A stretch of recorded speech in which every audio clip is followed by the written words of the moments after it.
warahmatullahi wabarakatuh. Selamat siang pemirsa. Bagaimana kabar Anda? Hari ini kembali bersama saya Klet Faisal dan rekan saya Rizal Akan menemani Anda selama beberapa menit ke depan dan akan memberikan Anda sebuah berita tentang wilayah rantau, Pasisir dan wilayah Minangkabau.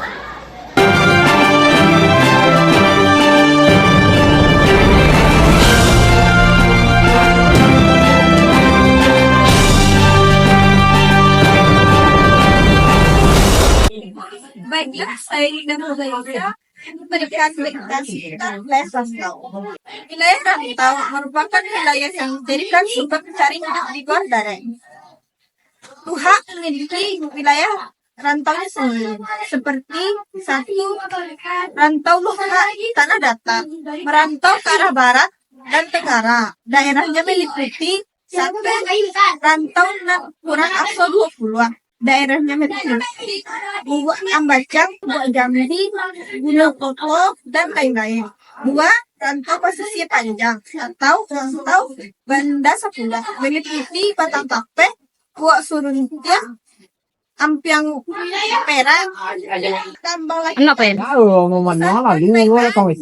Dua ada rantau Luha Agam menyebar ke daerah utara dan barat yang daerah rantaunya sepanjang pantai Samudra Hindia, Pasaman Barat, Pantirau, Lugo Sikapiang, dan lain-lain. Tiga ada rantau Luha 50 Koto memasuki daerah Riau daratan sekarang, yakni rantau Kampar kiri dan rantau Kampar kanan. Daerah rantaunya menjulang ke Tanjung Balik, Pangkalan, Koto Alam, Gunung Malintang, dan lain-lain. 4 ada rantau Nan Sembilang atau Negeri Sembilan, terletak di Malaysia. Nagarinya Sungai Ujong, Delebu, Johor, Rembu, Segamat, Nanyang, Kelang, Pasir Barat, dan Jelai. Baiklah, berita selanjutnya akan disampaikan oleh rekan saya.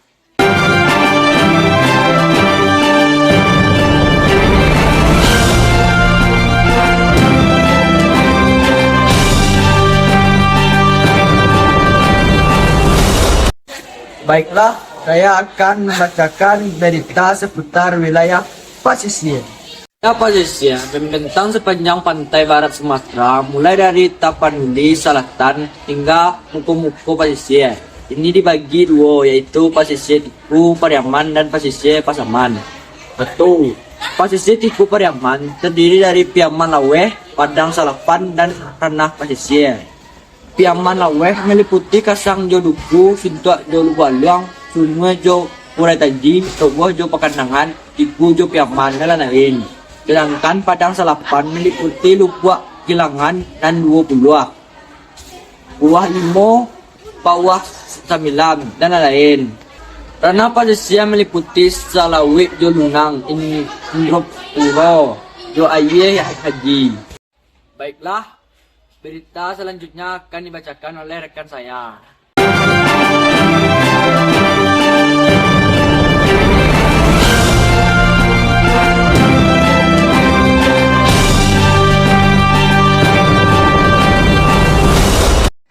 Baiklah, saya Nuzalila akan membacakan berita seputar wilayah Minangkabau.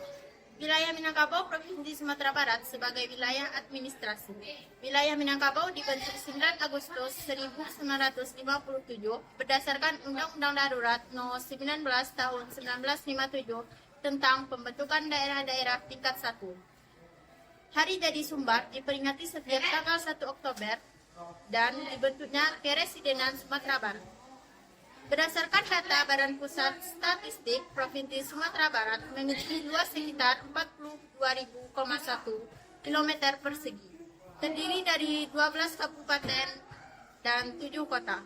Memiliki penduduk mencapai 5.580.232 jiwa pada tahun 2021. Kebudayaan Minangkabau memiliki 7 unsur universal, yaitu bahasa, sistem pengetahuan, sistem kemasyarakatan atau organisasi sosial, sistem peralatan dan teknologi, sistem mata pencarian hidup, sistem religi, dan kesenian. 1. Bahasa. Bahasa Minangkabau memiliki banyak dialek, diantaranya dialek Rau Mapat, dialek Muara Lolo, dialek Buku Alai, dialek Payakumbuh, Tarik narik. dialek Pantu Soal, dialek Kota Baru, dan dialek Lintau. 2. Sistem pengetahuan. Orang Minangkabau menjadikan alam sebagai guru dan sumber pengetahuan. Filosofi alam tak gampang jadi guru mengharuskan Minangkabau belajar dan memperhatikan segala peristiwa yang terjadi di alam. Kemudian menjadikannya pengetahuan untuk diwariskan secara turun-temurun. 3. Sistem kemasyarakatan. Sebenarnya masyarakat Minangkabau tidak menganut sistem matrilinear secara utuh karena Pasuku Kama Mandeh dan Babako Kaya. Jadi tidak bisa disimpulkan matrilinear semata. Di Minangkabau suku diatur berdasarkan suku ibu. Begitu juga dalam pewarisan harta pusaka tinggi yang berhak menerimanya anak perempuan dari pihak ibu. 4.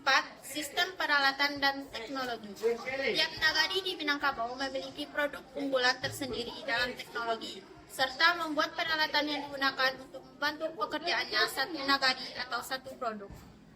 Rumah Gadang merupakan pencapaian tertinggi teknologi orang Minangkabau di bidang infrastruktur. Rumah Gadang termasuk salah satu bangunan tahan gempa yang masih menjadi objek penelitian hingga sekarang. 5. Sistem mata pencarian. Umumnya, mata pencarian utama masyarakat Minangkabau adalah bertani, menggarap sawah dan ladang. Di samping itu ada juga yang berniaga dan atau berdagang, menjadi nelayan bagi masyarakat pesisir. 6. Sistem religi. Ada istilah berkembang, orang Minang itu Islam Qadariyah atau orang Minangkabau itu penganut Islam yang teguh. Artinya, setiap yang mengaku orang Minangkabau itu pasti dan harus beragama Islam.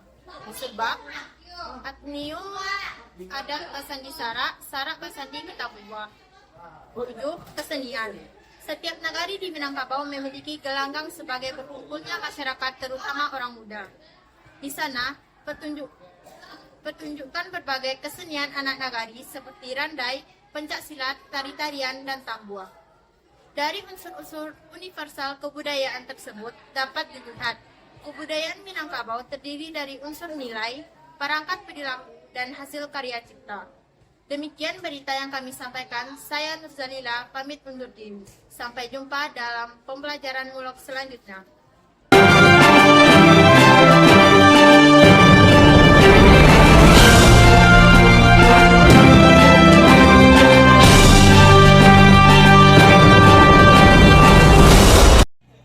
Demikian berita yang kami sampaikan. Saya Dinda Furgayusa. Saya Kois Ramadhanullah. Saya Nurzalila pamit undur diri. Sampai jumpa dan dalam pembelajaran mulok selanjutnya. Assalamualaikum warahmatullahi wabarakatuh.